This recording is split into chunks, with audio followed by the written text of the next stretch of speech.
Banggo na nga. Luto na ata. Bangin na. Banggo na eh.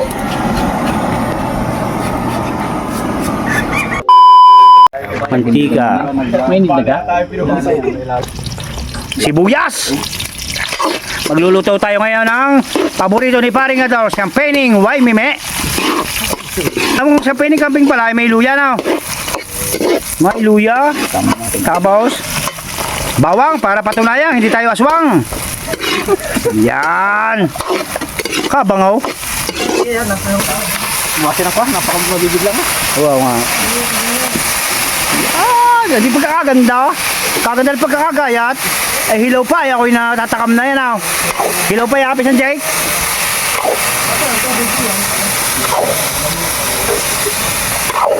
Ito. Mantika. Aldereta kambing naman. Ang babanatan. Inuna ang sibuyas. Ano yung margarin niya pala?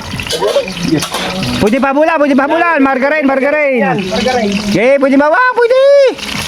Bungi. Ang problema sa bawang. Pwede pa bulan niya ng margarine. Kutan, wala ka na pagkagamitan na rin. Sinusundan pa ng margarine. Oo.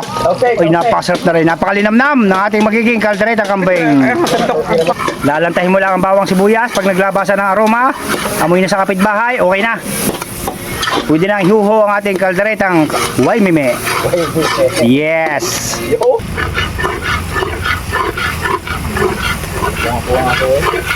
Tomato sauce. Tomato sauce.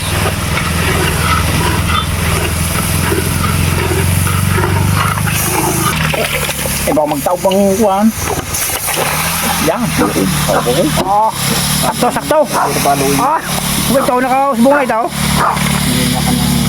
Ay, way luluay ng way mimi.